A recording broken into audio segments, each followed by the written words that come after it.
Tonight, meet the Salman Rushdie of Sweden, an artist who must live under 24-hour-a-day police protection from Muslim assassins. It's March 4th, and you're watching The Ezra Levant Show.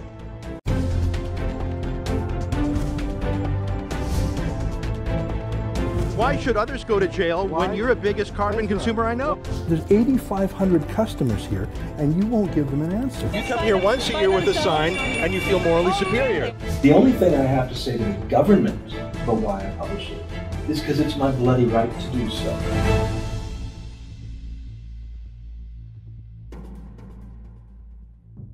All week, we've been showing you our video from our investigation into the massive Muslim migration that is transforming Europe, transforming it in so many ways: the welfare state, crimes, including sex crimes, demographic changes, and of course, the Islamification of the public square, or creeping Sharia law.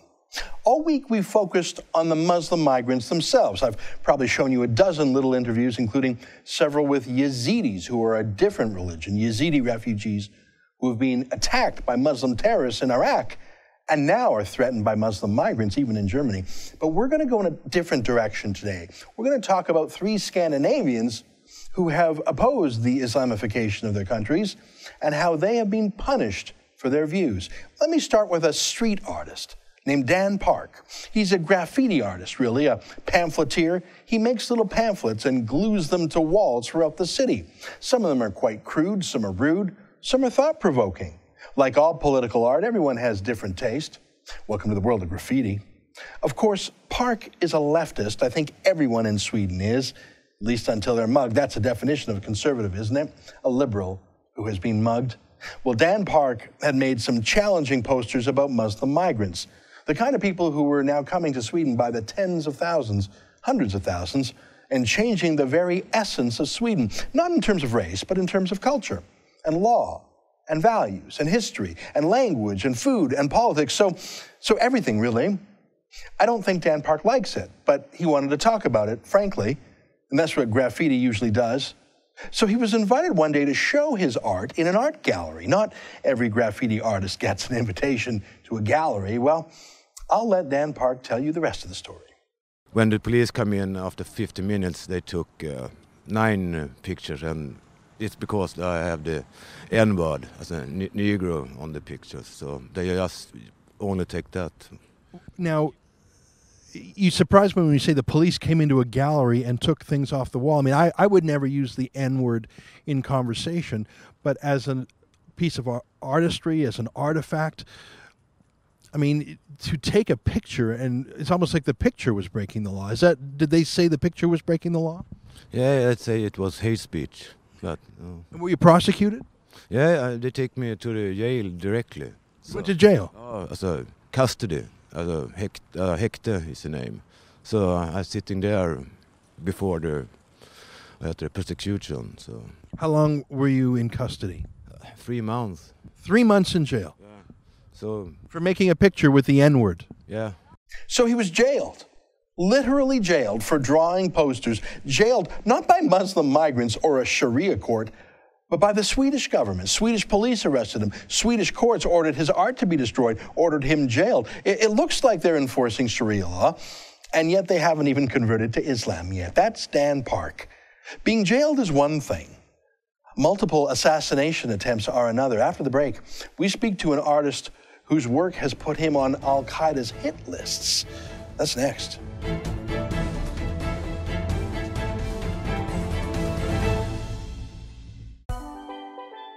Want to have dinner with Faith Goldie? Grab a drink with Brian Lilly. Talk politics with Ezra. You can do it all on the Rebel Cruise. This November, join us for great debates, gourmet meals, and gorgeous scenery as we sail from Fort Lauderdale around beautiful Caribbean islands. It's an intimate week where you can really get to know your favorite Rebel personalities and meet other Rebel lovers too. Space is limited, so visit therebelcruise.ca to sign up now.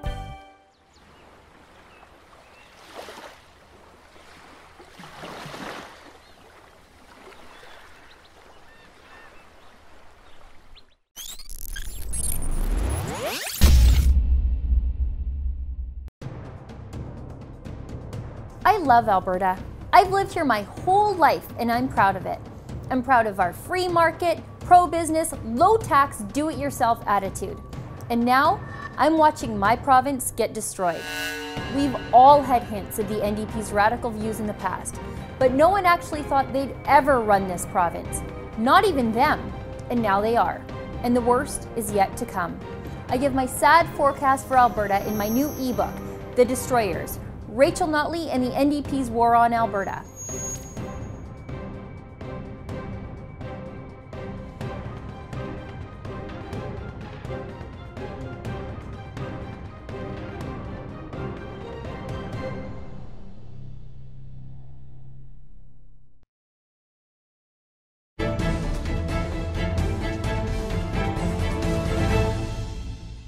Welcome back. I'd like to show you my conversation with someone else I met in Malmö, Sweden. Well, let me rephrase that. I met him near Malmö in a secure, safe house. To meet our next interviewee, an artist named Lars Vilks, we were told by police to go to the main train station in Malmö and to sit in the coffee shop until we were telephoned with instructions. So we did. It was like being in a Cold War spy movie. The police told us on the phone to come outside in a certain direction and meet a plainclothes officer in an unmarked vehicle. But before we got in, we were searched, so were our bags, and he gave us a metal detector. Then we were driven to an undisclosed location, and we were asked to promise not to reveal where it was. Once we were securely inside, with a police guard, Lars Vilks himself entered the room. He had arrived separately. I swear it was one step away from being blindfolded. Here, watch our interview with Lars Vilks to see why he lives his life like Salman Rushdie does, under as much protection as a prime minister, I'm sure. How long have you been living like this? That is since in December 2010 started. And what happened? Yeah, in 2010 there were several attacks against me, and it ended actually that year with a Stockholm bomber, the Stockholm suicide bomber. He addressed me also, so then the decision was taken that I should have bodyguards, and then the situation has gone more severe the last year because of beginning with the Charlie Hebdo attack, and then they had a Copenhagen incident. So it has strengthened the process here. Before that, I could still live in my home, but now I had to leave my place and live in hiding. So I've been, that's what I've been doing the last year, in hiding, and it's a new lifestyle, you can say. This is all because you drew a cartoon 9 years ago, is that right? Well, if you say I drew a drawing, because I'm not a cartoonist, it's not my profession. I'm an artist who makes paintings and drawings, so this was a kind of drawing thing I made for an exhibition, and it just turned out to be a huge thing, which was against what many people believe. I mean, it's very accidental. I recall the original Danish cartoon controversy in the Jyllands-Posten in the fall of 2005 that really turned violent in early 2006. So when you drew your drawing, or painting, in 2007, that had already happened. Did you know that you were doing something that was politically dangerous? Yes, but the risk is not very high, really, because many things are made. And I actually made some drawings before this famous exhibition, which never was exhibited, actually. I was participating in a very huge exhibition in Norway in just a couple of months before, and there was no reaction at all in that sense. There's been no consequences of this drawing. So, I mean, it's very accidental. Someone has to be interested and create something out of that. We show on our website and on the TV station where I worked before the images of the Danish cartoons, Vestergaard's cartoons and others. We show them dozens of times. We are showing your picture, and we have never been singled out for an attack. Why have you been listed by various terrorists? Why have they chosen you? I guess we're just republishing another artist's work, but why, of all the different painters and artists and cartoonists, why do you think they chose you? Was it just random? Yeah. In a way it is. It's occasional. Something turns up and someone gets interested.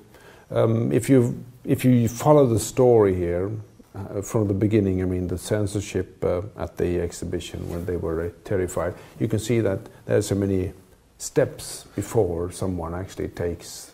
In a way, do you think the art galleries panicking, the police panicking, because I understand that the art galleries consulted with police and were told that it's risky. Do you think that panicked reaction of the art galleries and the police helped draw attention to it? That rather, if the gallery had gone ahead as planned, it would have been nothing. But the fact that the liberal Swedish police panicked drew attention in a way that perhaps would not have drawn attention.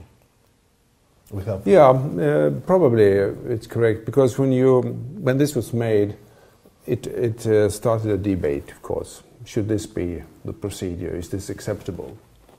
And then it was spread. It was a bigger news then, and more interest, and so more participators, and that was the first step. I mean, to widen the subject. And then it is depending on what will the media do with this. And what did they do? Did Sweden's leading newspapers reprint your painting or your drawing either for news value or out of solidarity with you? They actually did. Several of the biggest newspapers, like Dagens Nyheter and Aftonbladet, which are the two biggest newspapers in Sweden, they actually printed the drawing. And there was no reaction at all for that. And so the strange thing is that when a smaller newspaper did the same thing, then came a very strong reaction. You're talking about the Jyllands-Posten, or in Copenhagen, or are you talking about a smaller Swedish newspaper? It's a Swedish newspaper. Publishing your work. Nerikes Allehanda in this. There's a place called Örebro, and there was a very strong reaction from radical Muslims in Örebro. They actually demonstrated outside, and they got very much attention for that. Now, were these radical Muslims who were protesting, were they Swedish-born? Were they migrants to Sweden? Or did they seem even like an instrument of a foreign power? Did they seem like they were directed from outside Sweden, or did they seem like this was... Like, do you think they actually were readers of that newspaper? Do you think they actually noticed this and became concerned on their own, or do you think this was orchestrated?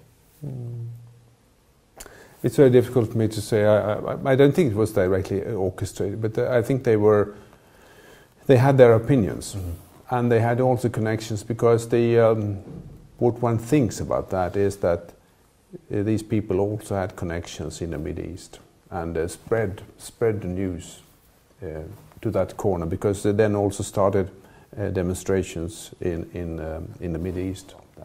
So you're an art historian, you're an artist. Yeah. And then in 2007, one day you drew this drawing. How important was free speech and Islam in your life, in your mind, before that?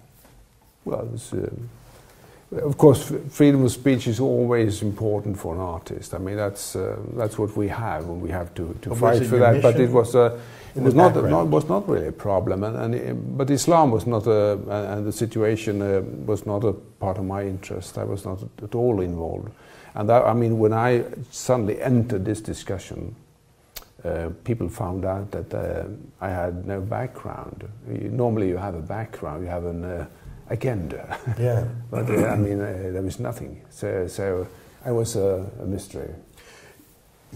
You were an accidental activist. Is that accurate? Yeah, you can say that. I mean, as an artist, I mean, you move around and you find an interesting subject, some sort of actuality, and you make a thing about that, and then you go to find another thing. I mean, that's what you do as an artist. It was an accident. Was it a mistake? Well, I wouldn't say it is a mistake, because I think it's quite an ordinary thing. I mean, if you find problems with religious authorities, I mean, that, if you look at history of art, that should be peanuts. Challenging religious authorities is quite normal in the art world. You're speaking about the art itself, but how about your life? Do you regret what you did? No, I think that if you have the profession as an artist, you have a certain amount of risks around you when you do something, and if you don't accept that, I think you should not be an artist. I mean, then you can choose another profession. Is there a Swedish national identity? Is there a Swedish national culture? Yeah, I would say it is. There is. Is it compatible with Islam? No. I have to tell you, you've made me very sad. What you say, I'm impressed that you carry yourself with some optimism and some hope. But I know that as we are escorted now by police back to our hotel, you will be going back to some secure location for the rest of your life. Yeah. And you're going to be hunted for the rest of your life. And that seems opposite, that seems upside down, that seems un-Swedish, it seems uncivilized. It's like you're in jail. You're not in jail, but you have guards. Yeah, sure. I find that incredibly sad. It is. It is. Of course, it should not be so. But that's the life in 2016. That's Lars Vilks. He had a good humor about him, a good spirit, but talking with him made me very sad. Things aren't going to get better in Sweden. Why would they? Are the Sharia fascists leaving? Are they calling off the jihad? Second thoughts, maybe? No. Now, we went back to Copenhagen across the great bridge and tunnel linking Sweden with Denmark. Denmark seems to be a touch more freedom-oriented. They actually showed Dan Park's art at the Danish Parliament. They stood somewhat firmly against the Muslim world that tried to censor its publication of the cartoons of Mohammed back in 2005. But we met with another man who was shot at by a Muslim assassin. We'll tell you his story after the break.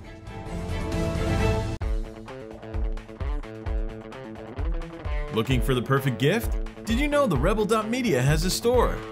Make a statement with a t-shirt. Have your morning coffee in a Fearless Travel coffee mug. There's even an Ezra Levant bobblehead. It's a one-stop shop for the perfect gift. And don't forget to pick up something for yourself.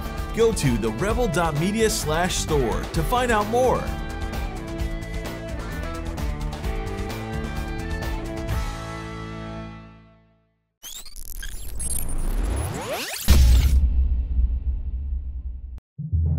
We've heard you loud and clear. You can't get enough Canadian conservative news and opinion.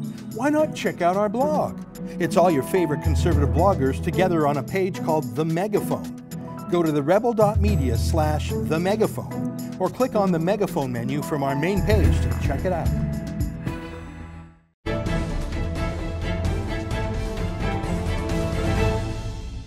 So what's the state of freedom like in Denmark? Well, we went back to Denmark from Malmö, Sweden to talk to Lars Hedegaard, a historian, a free speech activist. And he too had a full-time armed bodyguard. Oh, and not just that. He was on trial that very week. Here, I'll let him explain why. Lars Hedegaard, it's good to see you again.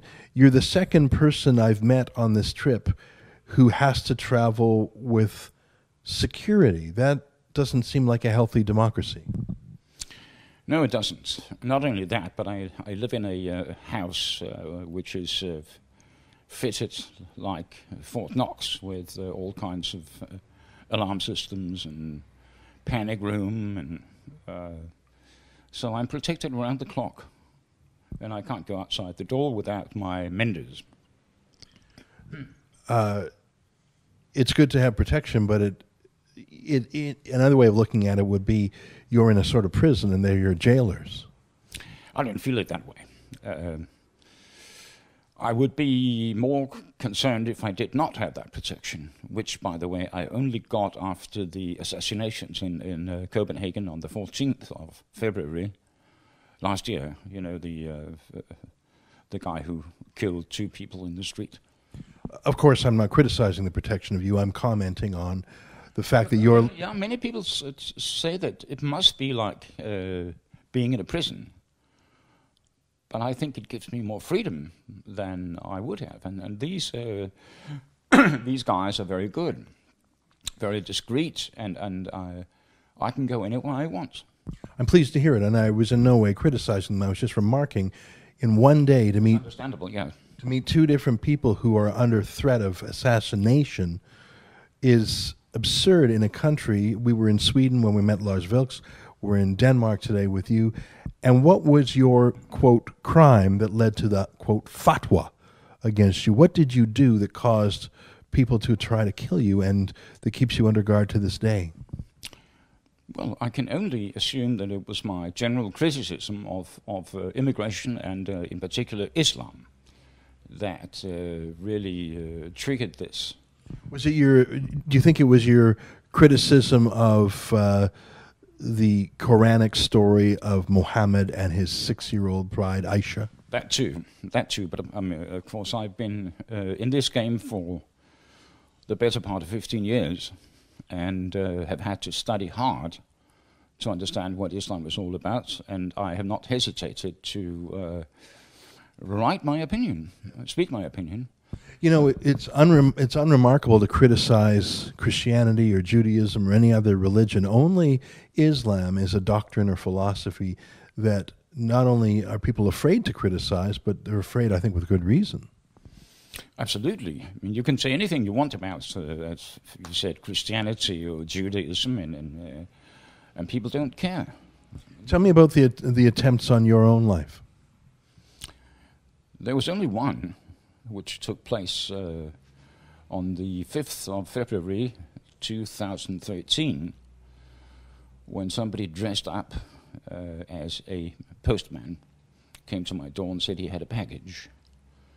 And fortunately, I could not buzz him in from my apartment, so I had to go down and open the door, and he handed me a package that turned out to be empty. Nothing was in it. And then immediately he pulled out a gun and shot at my head, but missed.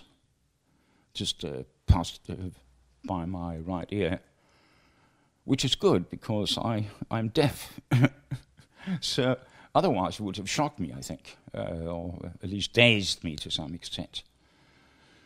And then he tried to reload the gun and couldn't quite manage, and then I attacked him. And we engaged in a fist fight. And eventually he ran off. And what has become of him? Was he captured? He wasn't. He left the country the same day, probably for Turkey, which means that this was planned. And I also conclude he was not alone. This is also the opinion of the Danish police, that he was an agent of some foreign entity, probably Islamic State. Now, before we turn the cameras on, you told me that you are due in court, and it was an incredible thing you said. Can you say it again on camera? What are you going to court for? I'm going to court this Friday morning for having mentioned the name of the would-be assassin, which, by the way, is Basil Hassan. This name was out immediately after his arrest in Turkey in April last year. You could read it in the Turkish press. So he was arrested in Turkey? He was arrested, yes. And is he on trial in Turkey? No, he was then let out. So the Turks captured your would-be assassin and let him go? Yep, let him go. Is he at large? Is he hidden? Did the Danish government make any representations demanding he be... They tried to get an explanation from the Turkish government, and they wouldn't give one. They've also tried to find out where he is, it seems most likely that he is with the Islamic State in Syria. On what? So explain why you are going to court. How that possibly can be because you said the name of this would-be assassin. How is that possibly? It is. That you are in legal jeopardy because you uttered the name of the man who tried to kill you. I don't understand that. Nobody does, but this is the way it is. And even... so there's a court order against mentioning his name, is that right? Yeah, there was. On what basis? Is there any legal trial pending against him in Denmark? Why would his name be confidential? Well, I don't know. Even the police thinks that we should be able to mention the name because they have nothing further. This is so strange. Now you're was also, I think, that was based on his grieving family. Oh my God! So his grieving family not wanting his name mentioned means that you're on pain of what? Imprisonment or a fine? A fine. What kind of prosecutor would take that case? It's so bizarre. The public prosecutor. You've been prosecuted before, am I right? Yes. For hate speech? Yes. But I was acquitted. You were convicted. It went all the way up to the Supreme Court. Is that right? I was acquitted in Supreme Court. But still, to be prosecuted, convicted in the court of first incidence, and then having to appeal, that's not cheap. I don't suppose lawyers in Denmark are different than lawyers in Canada. They charge thousands of dollars. Well, my lawyer worked pro bono. Again, what kind of a country would prosecute you for, quote, hate speech? Now, I salute the Supreme Court for overturning it unanimously, but to put you through the ringer, why? To demonstrate power. Which are you? The only reason I can see for prosecuting me now, when the police does not want his name to be a secret, when his grieving family, the reason he was caught in Istanbul was that his family went down to meet him while he was living underground. So this is the grieving family that we now have to protect. And the reason why I cannot be allowed to mention the name, which everyone knows that name. That is so strange. So I think... I got a question for you. Who are you more afraid of? Muslim terrorists killing you, or your own liberal democracy prosecuting you and silencing you and jailing you? I would say the latter. I'm protected now to some extent against more terrorism. Others are not. So I'm in a sort of advantageous position. But I don't understand why, and of course it comes from the Ministry of Justice. In political trials like this one in Denmark are decided by the Minister of Justice. He orders the public prosecutor to go out and try to get me. So it could be that they're trying to bankrupt me. You started the Danish Free Press Society. I spoke at a meeting of the International Free Press Society here in Denmark a couple of years ago, and I thank you for that invitation. You started that in 2004, before the Danish publication of the cartoons in the Jyllands-Posten. How did you know before that? How did you know back in 2004 that free speech was in jeopardy? Well, observation, intuition. As you may know, I'm trained as a historian, and I'm used to putting things together in some logical order and make observations, and I read a lot. So, yes, I was. I even mentioned it during the first meeting we had when we started the organization. I laid out that we have basically two enemies of free speech. Number one, Islam. Number two, the European Union. And these are the people we have to fight and defend against. And that turned out to be right. I was speaking today with Mikael Jalving, who works for the Jyllands-Posten, and he seems to be an advocate for freedom and political incorrectness and frank discussions. But he also said that the Jyllands-Posten made a decision that they're not going to show those Danish cartoons from 2005 anymore because they've done their duty, and in a way I can sympathize. I mean, why should all the risk and burden be on them? They've proven themselves. But that's also very sad that they regard a journalistic act as a risk, and from a risk management point of view, they don't want to do it again. What is the state of freedom of speech in 2016 compared to 2004? Is it lost? Are we past the apogee? Is it all downhill from here? I don't think so. I think there is a chance that we can get back to some modicum of sanity.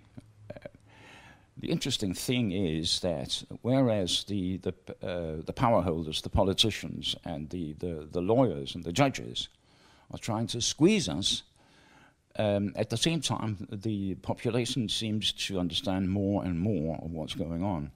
But let me talk about Twitter, Facebook, and Google. All three of these companies in the last 3 months have indicated they will have more subjective policing of content. Twitter and Facebook in particular has announced in Germany that they will limit criticism of Islam. And no one less than Mark Zuckerberg, the president of Facebook, has said that they will do that. And Google, their executive vice president, has talked about a spell checker for ideas. And Twitter now has a council that includes pro-Muslim activists. I worry that the new censorship is not from government prosecutors who can look like bullies and who are unwieldy, but hidden censorship that we don't even know is happening to us because Facebook deletes posts, because things are hidden from us on Twitter. I am worried about government prosecutors and the EU and the UN, but I'm also worried about a handful of high-tech companies that control an enormous amount of grassroots communication that with like a flick of a switch, they can delete entire ideas. Yes, they can. I mean, it's not very secret, is it? Zuckerberg was overheard talking to Angela Merkel. They forgot to switch off the microphone, so they were talking about what can we do to limit or eliminate criticism of immigration and Islam. So it's not very secret. It's in the open. Well, but only a billion people use Facebook. Does even 1 in 1,000 even know about what you've just described? I doubt it. I think 99% of people using Facebook have no idea that the subject and content is being censored. I'm sure you're right, and I share your worry about what might happen. I wonder even if it's strictly legal. I mean, these companies have a monopoly, or quasi-monopoly. Is it legal for them to ban certain information? Well, who's going to stop them? The Justice Department that's too busy suing you? That's right. Now, what we really need is a completely new setup, something that free people can control and where nobody can break in and cut you off. We need an entirely new international platform. You're a historian. We're in a historic city. There's so much beautiful history. It's artistically, aesthetically beautiful. The history of Scandinavia is a history of progress, cultural progress, social progress, feminism, gay rights, liberty. But cultures wax and wane. Nothing's forever. Rome did not last. And I wonder if certain changes cannot be unchanged. If there is a certain critical mass of people who come to Denmark and Sweden and Norway and the West who deep in their core do not share liberal values, do not believe in the idea of no-holds-barred debate, who do not believe in the equality of religions, who do not believe in the separation of mosque and state. I wonder if if the lights are going out, and if it's too late to relight them, I wonder if when you get a critical mass of people who do not believe in liberty, if you can't turn it back. Well, I think it's safe to assume that the nation states of Europe, including Denmark, Norway, Sweden, are done for. They will break up. That does not mean that Danes will disappear or Danish culture will disappear. It means that we will be living in enclaves, separate enclaves that have not very much in common except for low-intensity warfare. And of course that means the end of the welfare state, means the end of national unity. It means the writ of the law does not run throughout the territory. I mean, I think that is unavoidable. I thought you said you were optimistic 10 minutes ago. Yeah, I am. That doesn't sound very optimistic to me. That sounds like a post-apocalyptic world where...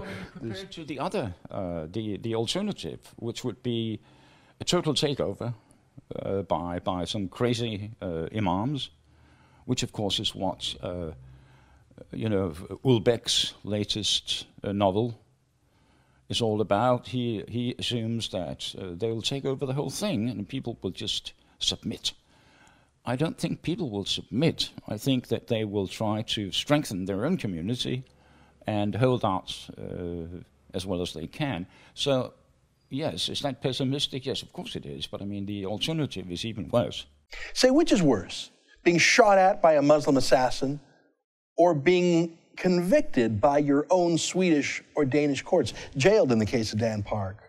I wouldn't want either to happen to me, but at least I know one is against the law. Assassinations are against the law. But the law being used to silence freedom, why, that's too much to bear for a Swede or a Dane. The Swedish government must spend millions of dollars protecting Lars Vilks, and that will continue until it doesn't. But isn't he a great advertisement for censorship, Sharia censorship? His mere existence, like a caged animal, is signal to everyone else. Don't even try it. Don't even dare to publish a cartoon critical of Islam. Don't even think about it, or you'll be killed or have to live in hiding for the rest of your life, too. That's one of the things that Islam has brought to Scandinavia. But hey, on the plus side, there's a ton of places to get kebabs and falafel in town now, isn't there? That's our visit to Scandinavia for the week. Next week, we have so much more. We've taken 5 days to show you footage, and I'd say we've only made a dent in about half of it. Enjoy the weekend, and on Monday, we'll talk to you about some of the political activists and journalists trying to push back against the wave. That's it for now. Have a great weekend. I'm Ezra Levant saying, keep fighting for freedom.